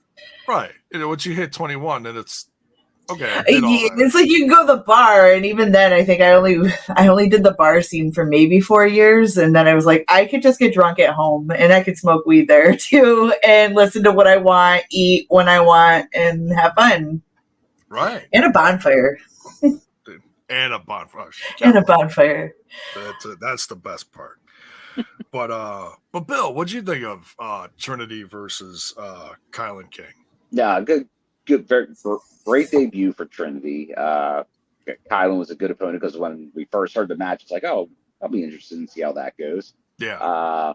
Kind of surprising the choice, but it kind of makes sense, kind of as it plays out. But no, definitely, Alicia's right. We definitely saw, I think, more out of Trinity than we really have previously. Some different move sets, no doubt. But obviously, I think that the key here with Trinity is she definitely gives off, like, with that entrance and everything, she has the it factor, the star persona, which you need those, and she has that. She's obviously bringing a lot of eyes to the product right now. And I saw her heavily promoting the show today. So she's doing all the work. She's putting everything into it, which is great to see for a latest signing. She's just not a name coming in. It feels, it honestly, it's very, I could say it mirrors what I'm seeing from Mercedes Moné, the former Sasha Banks, in her attitude towards her new career in New Japan. It feels authentic. It doesn't feel mailed in, Yeah. If this match, this is because I'll be honest, when we saw this match kicking off, I'm like, okay, this is going to be 5 minutes tops. She's going to squash her. No, we got a nice long match. They took their time. They told a story. There were big false finishes and the whole shebang. It was great. And I got to say that, number one, it was great to see Trinity back in the ring because she hasn't been publicly in the ring for a year now. Yeah. Yeah. So that was great and how good she looked in the ring. And KiLynn King, I got to give her props. This is probably her best match in Impact Wrestling so far, I think. And I like that, KiLynn. Yeah, she has really proven herself. It's like, oh, she's not just someone from the indies, and she's kind of green and she kind of sucks, but she's in Impact Wrestling. No, she has absolutely proven herself. I think she's knocking it out of the park. Her and Taylor are an absolute. It was a really smart choice to put her with Taylor. Right. Yeah. They work well with each other, and they really bring out what they're trying to represent. It's really cool. I dig it. We're like I said this a week or two ago, and I'll say it again. We're seeing that across the whole board in Impact Wrestling. You got Jason Hotch with Skyler. You got KiLynn King with Taylor Wilde, and you're seeing all sorts of these, like an older generation leading a younger generation. It's so great to see, and just shows how good the locker room truly is and what they're doing in Impact Wrestling. So, all right. Tremendous debut. Trinity gets the win here. Made her tap out. Now, this was unique. I know she used this in the WWE, but like I said, it's been a minute since we've seen the former Naomi in the ring. She used her finisher, the Starstruck, and made her tap out. So that was really unique. I was like, oh, because everyone's expecting what's it called, the rear view? Yeah. Which she's thrown a couple times. Thrown a couple rear views out there here and there. Yeah. But that move that she did, where she did the spring off the ropes over KiLynn into rolling into the whole thing, chef's kiss, bro. Beautiful. This is what I mean is like she's at a higher standard than I think WWE ever allowed her to fucking be. And it's just her first match with Impact. Imagine the road she could take in this company. I feel very positive about it, and I hope that it's one of those stars who decides to maybe stick around. Won't blame her if she doesn't, because I know how the whole jig goes with Impact and people coming and going. It's always been the standard with the company, and it's fine. But I just think that she could take the women's championship division to a whole nother level too. That's a whole nother form of competition rolling in on Jordan and Deanna and, Mickey, if she's still going to be around and stuff. That, what a fucking Impact knockouts. What the fuck, man? Nobody can fuck with our division, man. Seriously. And it's consistently a little bit of everything. Like everybody's shining in their own way here and there, Well, this is what I've always loved about Impact too, is that they allow every female to be their own individual. Right. We got the goth girls, we got the hot girls, we got the strong girls, we got everything, man. Like, I'm here for it. I am here for individuality and celebrating that not all women are the same cookie cutter generic offshoot of each other, and it's beautiful. Right. Yeah. I'm emotional about it. Oh my God. You couldn't have put it better. Yes. Amen. Absolutely. Here's another. I was trying to think of another example here. T Hughes and Twitch says you got Kenny King and Sheldon Jean, and Critical Sting mentioned it too. Yes, great example of a veteran Kenny King working with the younger up and comer Sheldon Jean. I'm here for it. It's great to see it. So then, all right, so post match, here comes, she's trying to celebrate in the ring, and all of a sudden, here comes Giselle Shaw's music playing. Here comes Jay Vidal, and announces that Giselle accepts the open challenge. Tried slapping Trinity, and Trinity gave Jay a piece of his own medicine. Gave him slap him with his own hands. Yeah, exactly. By hitting yourself. Yeah, right. So yeah, gave it to him. So yeah, I'm all here. I'm totally here for the Trinity versus Giselle Shaw. Now, she wasn't in Chicago, so she was injured or something. What did you hear? Well, she's doing the Amazing Race in Canada. Yeah, her and Gail, right? Her and Gail are a team. Oh, yeah. So what? They're filming that right now, or yeah, they were filming it during obviously that. Right. I don't know how long they film, but obviously she'll be back for. Oh, okay. I feel like she's been gone about a month now, right? So that makes sense, especially if they're not like a far progressing team. I don't know, the Amazing Race. It's like a gumball race, right? Pretty. You ever heard of them? Although the company does have history, where what was it, Brooke and Robbie were a team on the Amazing Race US. Yeah. So yeah, yeah.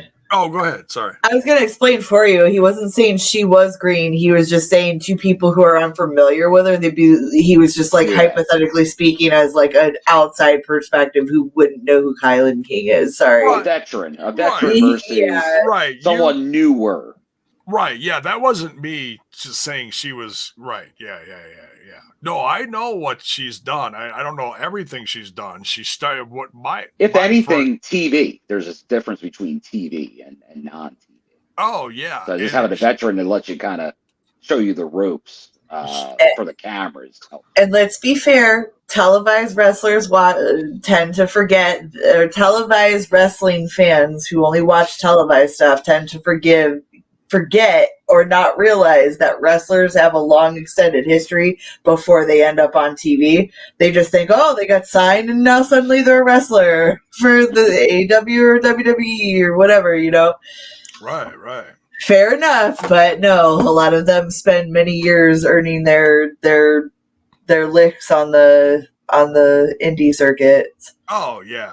Like my first introduction to her was seeing her during the start of the pandemic when AEW was based in Florida, and they brought in a ton of indie stars, men and women, to help fill in the blanks because internationally people couldn't travel to the dates. The whole world was shut down. Nobody could go anywhere. Right. Half of the people are saying, "Oh, AEW's women's roster sucks." Well, they lost half their freaking women's roster because they were international. England, Japan. Yep. Right. They would fly in all these talents, and now they couldn't. So what do? You got to use what's locally. So enter, KiLynn King amongst many others. I'll tell you, I'm really shocked. As much as they used her, I'm surprised they didn't pull the trigger and sign her. But hey, then it's just one more positive for Impact Wrestling, you know? Yeah. But that's where I know her from. I know she's done a lot more than that. But in fact, I think she did some NWA stuff too, maybe. I don't know. She was all over the place. Oh, yeah. I kept seeing her name pop up like, hey, someone's got to sign her soon, you know?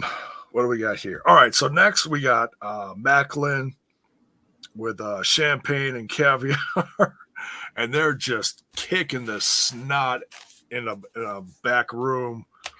They're kicking the snot out of PCO. They put bricks on his back. Macklin hit him with the freaking sledgehammer. Alicia's got notes here. Go ahead. My notes basically say shook Macklin instead of Steve Macklin because he's shook as fuck right now, is scared of monsters and needs help facing his fears. PCO doesn't appreciate it. He did not appreciate it. I'm sure he did not appreciate the sledgehammer going into his lower back there. Jiminy Christmas. Only Peter Gabriel would appreciate the sledgehammer. It's amazing. That took me a half second. That's man, this is horrible. I was like, what? Oh, okay, sledgehammer, yeah. Sledgehammer, right. So but yeah, I can't wait for it. It's gonna be a great match. PCO might need some extra help in his corner to deal with caviar and champagne, as good as they may be. Gotta flush that caviar, seriously, bro. It's not my cup of tea. No, I love Shira, but yeah. What's next for PCO? Jeez, I mean, he's going to come back and step on everyone's muffins. You and your muffins. I'm thinking about muffins. I'm hungry. Yeah. I want to. I'm Mexican too. Oh, there. Yeah, that's my fault. I'll take that blame for that one. I want to rewind here. Jiminy Christmas. I want to rewind. By the way, this is NA. Okay, this is NA. This is just me being tired. Is that a non-alcoholic beer? It is. It is. It's So pretty much I'm going to all I drink dispel the illusion for you is that even non-alcoholic beer has alcohol in it because it's fucking hops. It's but when you crack but when you crack the top, the alcohol pretty much is out. That's what happens. Well, you got to do what I saw what you're drinking. You got to say it, J-Bone. You're having Bush. I love drinking. Never mind. You know what the best Bush is? Oh, Jiminy Christmas! What are we doing here? What? Oh, I see what we're doing. No, it's the light apple that they make. Oh. Supposedly, they said it was the last ones ever, but I thought that was a Manscaped intro. Well, you know what? That is great timing for it. You know, really wet my bush. Speaking of Bush, J-Bo. Speaking of Bush, Bam! Wait, that's wrong Bush. I'm trying to. You don't have to have a Bush no more. No, it's with a little help from our sponsor. I'm hung like a peanut compared to that guy. Yeah, it's so. Speaking of Kyle, here we go. Kyle with the Manscaped commercial for this week. I'm here to tell you people about Manscaped. See, when you're a card-carrying member of the Peanut Club, presentation is everything. In my opinion, with a clean shave, you can turn that cocktail Frank into bun length. That's right, folks. Kiss your Vienna sausage goodbye and upgrade your grooming habits with Manscaped.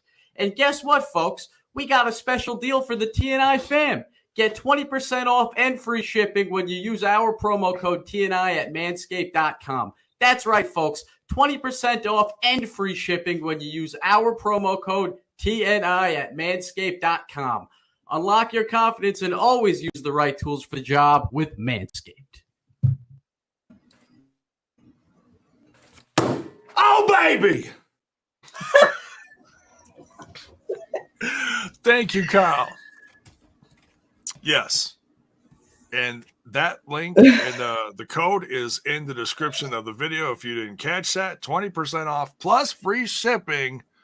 Code TNI. Summer's around the corner. You want to get your lawns hedged. Yeah. Obviously, Dango needs a little work with his, and we saw that tonight. So, Dango, if you're watching this, or if hey, someone wants to share this segment with Detective Dirty Dango, whatever, hey, great time to get yourself all cleaned up for the summer. Hey, it's got a flashlight. It'll help you solve crimes. Get weird with it. Get weird with it. Yeah, well, okay. Let's stick with the crime fighting. I'm not gonna get weird with the flashlight. I just know it's a weapon. It's a weapon and a flashlight in one. You say a weapon? Yeah, you could, dude. All you gotta do is hit someone at an angle with one of those, and you will give them a mildly irritating day. You could take off. you could take off part of a beard. And I thought she was going to go John Candy on us from Vacation and be like, we go with Chevy Chase. I could get that under the skin and cause a very serious infection. Oh God. Oh man, yeah, that too. So thank you, Kyle. Get yourself cleaned up for the summer. And they even have a new beard trimmer. So, you got a tool for everything. You got the nose ear trimmer, you got the trimmer for down there or wherever, and then you also got the beard trimmer now. So and because of the flashlight, you won't mix their tools up in the dark. Exactly. Yeah. So trim your bush. Anyway, back to the review. Right. I feel like we talked about pubes enough. Yes.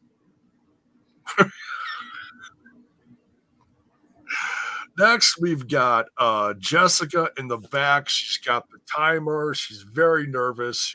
She's having anxiety attacks. She's stressed out because once this timer is done, it might be over for Rosemary not coming back from the undead realm with the sinister minister himself, James Mitchell.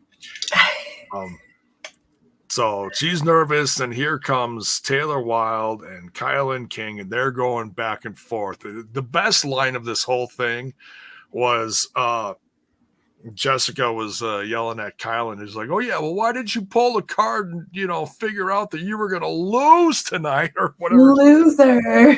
Just did the old L to the forehead. Yeah. I literally thought Jess was holding a Game Boy throughout this whole segment until it zoomed in. I didn't have my glasses on, so you know what I mean. I don't see so well, but it zoomed in. It was an hourglass, and then it reminded me that Mortal Kombat 12 or 1 showed its first promo, and so I don't know.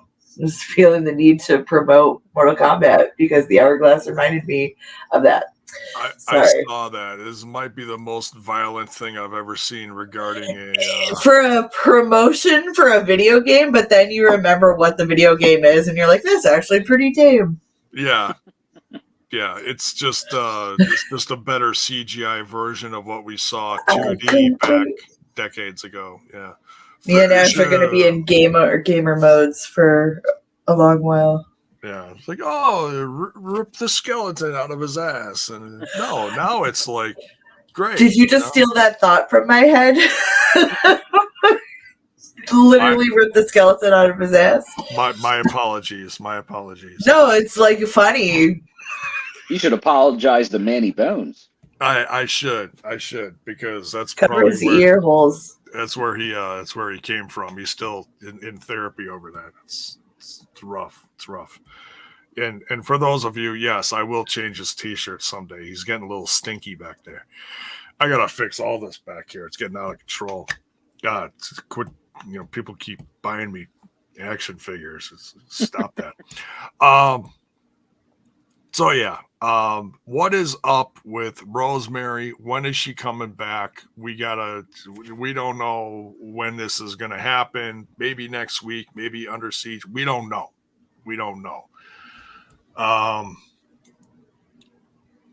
Well, we kind of know, but we're not going to give that away. So it was one of the best parts of the whole weekend in Chicago, but we'll divulge that next week if she comes back next week. We shall see. We shall see. To be determined. Jody Threat versus Milwaukee's own, my hometown, Sierra. Let me tell you, the Chicago crowd loved themselves some Sierra. I almost felt bad for Jody Threat because she's one of the new girls on the block. People, I'm guessing, aren't super familiar with her, but she's very talented. She's been around the block. She's from Canada, wrestling for many years. Sierra is also, she's an up-and-comer, but she's been wrestling for at least a decade now, I believe. She was trained by the Thumper in Milwaukee. In fact, I was going to go get a piece of pizza during this match because I was starting to get hungry. And Trent convinced me to stick around because I didn't even realize who was in the ring. He's like, hey, that's your girl. And I was like, wait, what? And that's Sierra from Chicago. I'm like, my girl? She's not my girl.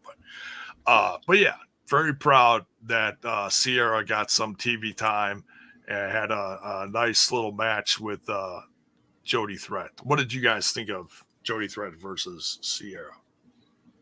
Bill?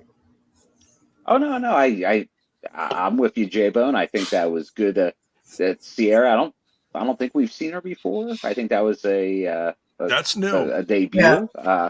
So that was good, and obviously that's kind of what they're doing with Jody. Like she's getting this winning streak pretty much.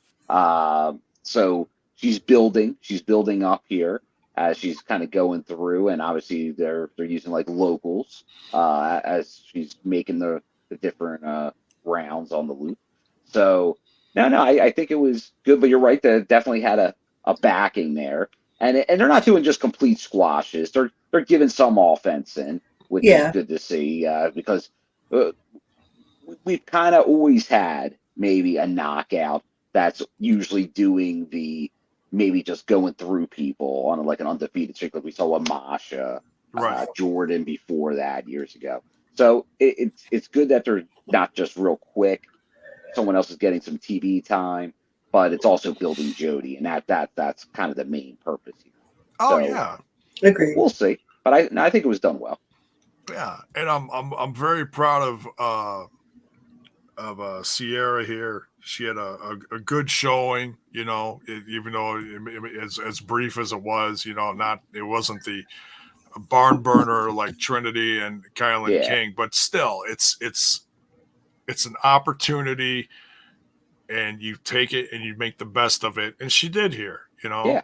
And the reason why, if you listen closely, I don't know if they adjusted the audio or everything. I'd have to go back and look at this, but that crowd was behind Sierra, and they know her because I'm guessing a lot of those fans that were there go to the AAW shows. You know, it's Trent's company. Go check it out on High Spots, and she's been there a lot.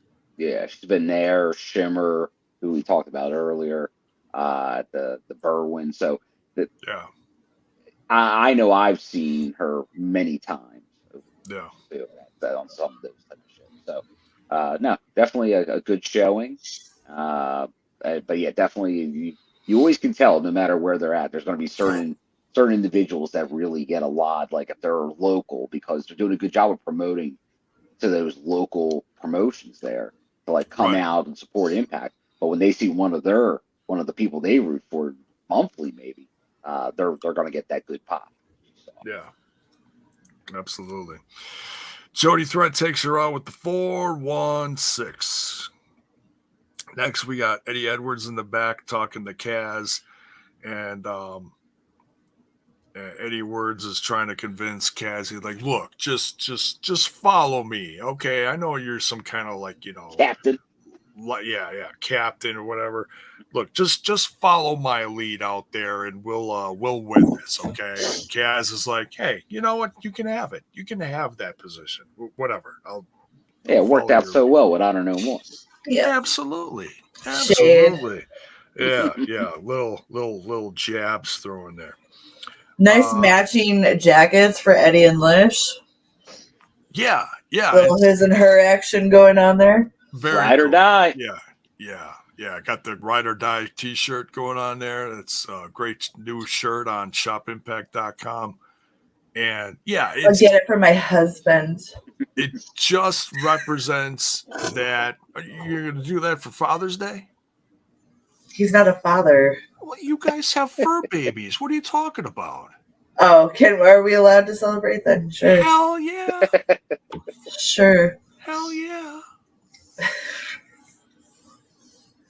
Yeah. If you have pets, you get it. So, okay. Yeah. All right. I don't make the rules. All right. J-Bo makes the rules. He makes the rules. Oreo makes the rules. Unfortunately. But anyways. So yeah.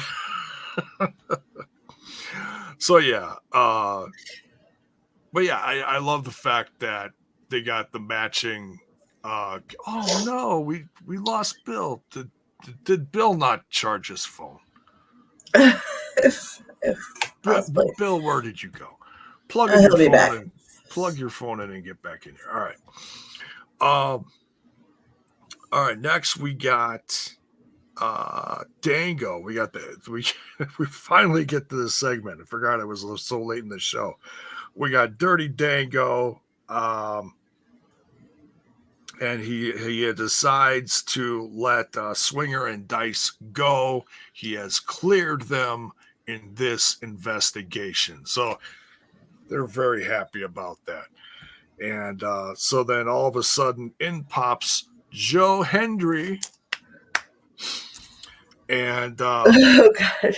And he tries accusing Joe Hendry of attacking Santino. Oh. And Joe Henry's like, excuse me, and like rips his shirt and reveals a patch of hair missing from his chest, which I thought that was absolutely hilarious. Of all the places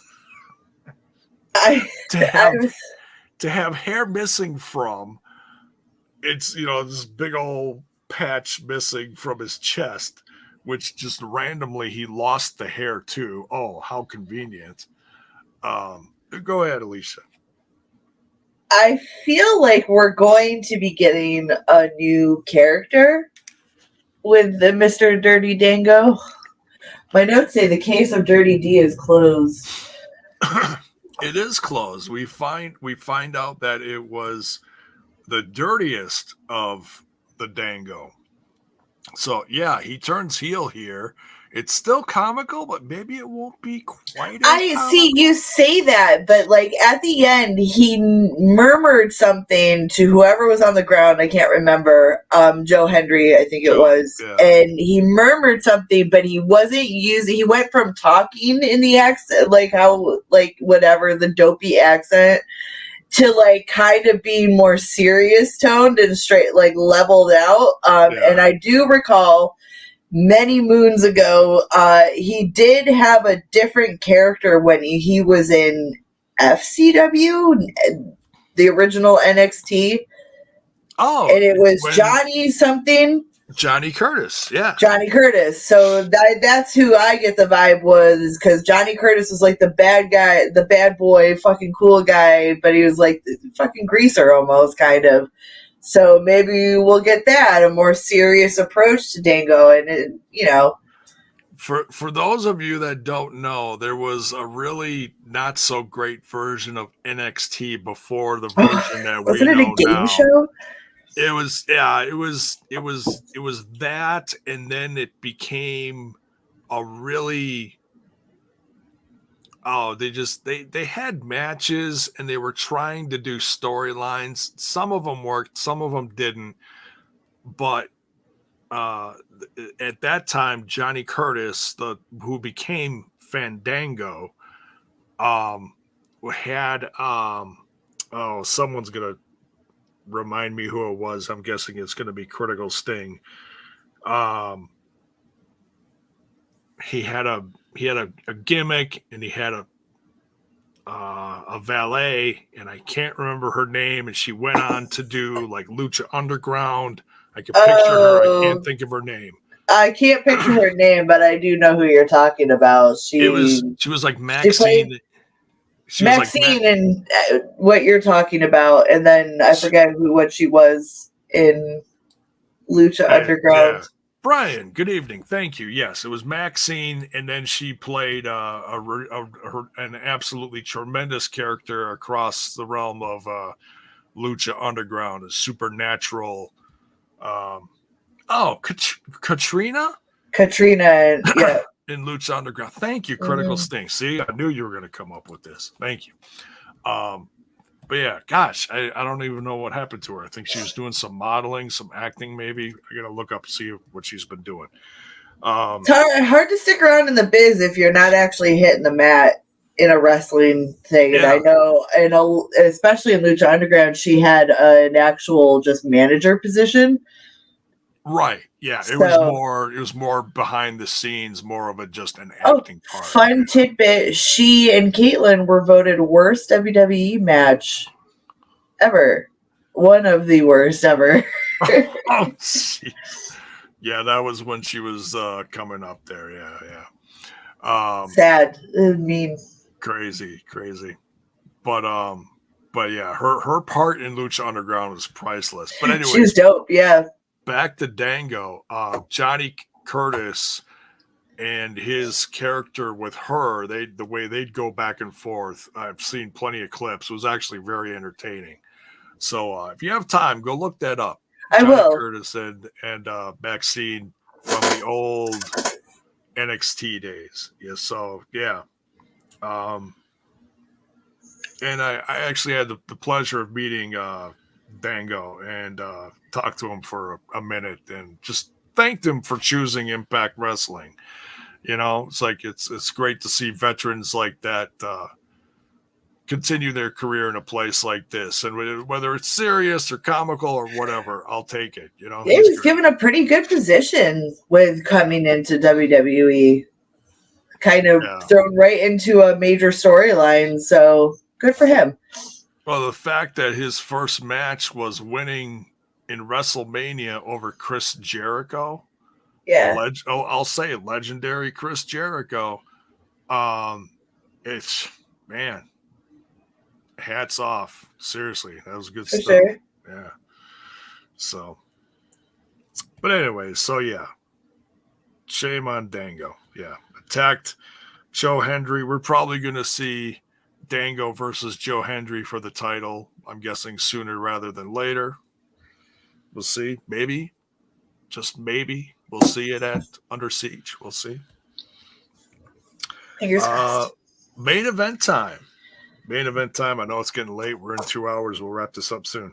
Moose, Eddie Edwards, Kaz versus Alex Shelley, Jonathan Gresham, and Yuya Uemura. Your thoughts? Night of the Hodgepodge tag teams. Oh, it was Hodgepodge. Oh, here's Bill says, sorry about that, gang. My satellite was knocked off course. Oh boy. That's all right. That's all right. Via satellite. That's all right. We'll catch you more next week. Despite this being a tussle between platypus tag teams, overall I think this is a good way to close out the show. Setting up some stuff. But you also know how I feel about these kind of matches too, because it's just like, oh, well, they're a team for now, but I guess, you know. Right. Big picture wise, they're scouting each other for the big match at Under Siege for the #1 contendership. Yes. But it also puts the pressure on us. Okay, but now you gotta work with this person. Yeah. So it creates some fun story stuff there, you know, and we saw that tonight with you know, Kaz working with Eddie Edwards. A lot of drama there. Moose was a bit of that too. The other side pretty well played, as we saw. Well, that's how it is the team with the guys who all get along do well, while the team with two guys and two faces, or two heels and a face, don't get along. And they're less likely going to win. Right. I agree. Yeah. Again, this was a good way to close out the show, though, because it's all phenomenal athletes. I never want to take away from what these guys do in the ring, even if it doesn't necessarily appeal to my subhuman standards. Mayor here. Someone should have told the people in the main event you're not supposed to drop people on their heads. Yeah, Kaz took a wicked suplex and landed funny, but he ended up finishing the match pretty well. Hopefully he's okay. Yeah. But yeah, he certainly looked like he got his bell rung a little bit. That's wrestling, baby. Yeah. It all comes with it. It's a risk. Every time you get in the ring, even if it's just stepping between the rings, you're always at risk of hurting yourself. It ain't ballet, as they say. Yeah. No. Absolutely. So, but yeah, fun match nonetheless. A little drama, a little comedy. Alex Shelley gets the win for his team here. And promising going into next week's Under Siege. Yeah. Alex Shelley getting the win. So those guys get a little leg up on the competition, especially Alex Shelley. Mm-hmm. This could go, I mean, yeah, there's 6 people, as you can say. You can go 6 different ways, but this could go anyway, honestly. I'm looking at the list here, and it absolutely can. Yeah, And you could go any way, and you'd be fine. Like any of these could be valid winners, and they could do phenomenal work following up. Yeah, absolutely. Because you've got a new champion in Steve Macklin. So all of those guys, no matter who faces him, it's going to be. I mean, some of them may have faced him before, but it's completely out of context now. Yeah. Like Macklin's on top. He's got the title. He's the one to beat. You got a purpose now. It's not just hey, we're having a match on Thursday night. No, it's someone's going to main event. Down the road. So, but yeah, drop in the chat. Who can it be? Who's I just want to say, I hope it's either Alex Shelley or Kaz. Serotonin, I mean. Serotonin. We love the serotonin. It's I'm indifferent. It's that you've got. You just want to be surprised. Are you pulling on me for once?